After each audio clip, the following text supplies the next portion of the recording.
blown up. And so they surrendered, and they were taken by railroad into Germany.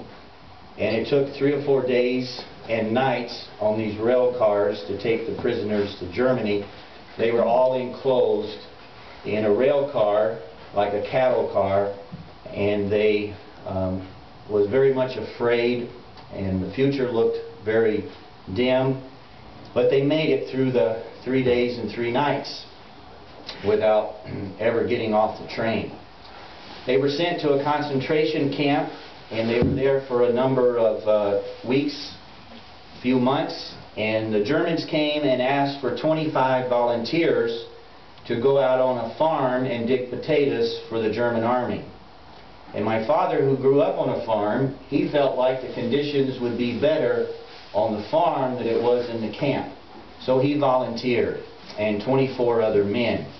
So they were taken to the upper coast of the Baltic Sea coast, and there on a farm they worked all winter digging potatoes for the German army. They lived in the barn, and it was very rough conditions, no heat, very cold winter, but somehow he survived, and the other men, and they kind of made a little community. They appointed each guy to do something that they could do. Like my father was the barber, and he cut everybody's hair. Somebody else was the cook, and different things like that, and they tried to make the best they could. After so many months, I'll say he was a prisoner of war for 8 months, the Germans came to them and said, "You're free to go."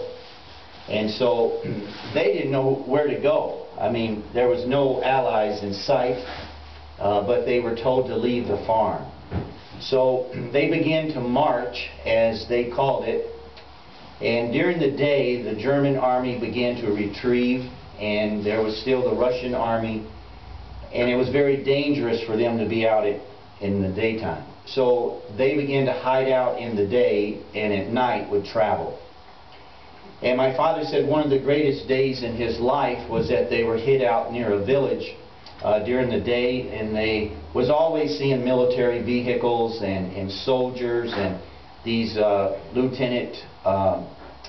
second lieutenant German soldiers on these motorcycles with a sidecar, and they would always try to run over anybody they could.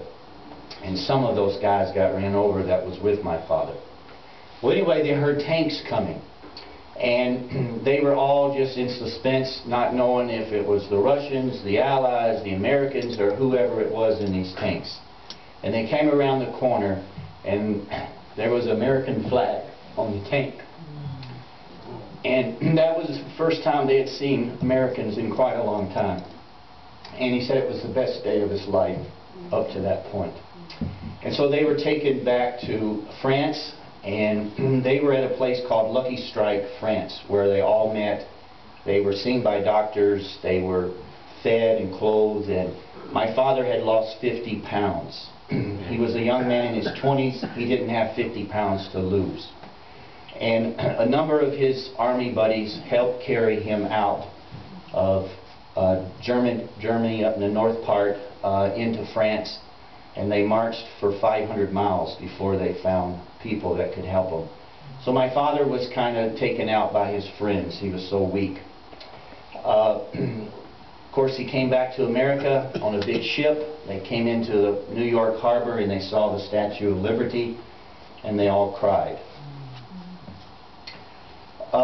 While he was as a prisoner, he prayed a prayer, and he said, "Lord, if you would allow for me to see my wife and 2 boys," and that would be my 2 older brothers. They are in their mid-60s, both retired. And I'm not that old yet. And he prayed a prayer in Germany on that farm, that if God would allow for him to see his wife and 2 boys again, that he promised God that he would take his family to church, and he would teach those boys right from wrong. And that was his way of making a promise to God. Well, after he had to do some time, after he got back to kind of get ready for normal life again out of the military, he was discharged from the Army and he went back home. And my mom said the first Sunday that came around, he got them all up, the 2 boys and his wife, and they went to church. He did that to the day he died, and he lived to be 81 years old. Well, this is kind of where I come in. After the war, my younger brother and I were born 3 years apart. We were supposed to be girls, but that didn't work out. My mother said, send them back. I was supposed to be Paula, and he was supposed to be Donna or something, Paul and Don. But anyway, we were raised in church. We were drugged to church whether we wanted to or not. Yeah, we were in the drug culture back in those days. You got drugs to church. And every time the door was open or some special event, we were there. And my father was very faithful. He was a deacon in the church and Sunday school superintendent, a number of other things. While my brother and I were growing up, you know how brothers are, we would always get in these little scuffles, and my mother would say, "You boys would make a preacher cuss." And she didn't know that both of us would become ministers and pastors. But I always say that my younger brother is a pastor down in the south, and God sent me up north. Somebody had to be up here to take care of this guy. And anyway, make a long story short, I always give thanks to my father for the Christian man and father that he was. And I'm proud to be an American. I'm proud to be a Christian, and I'm proud to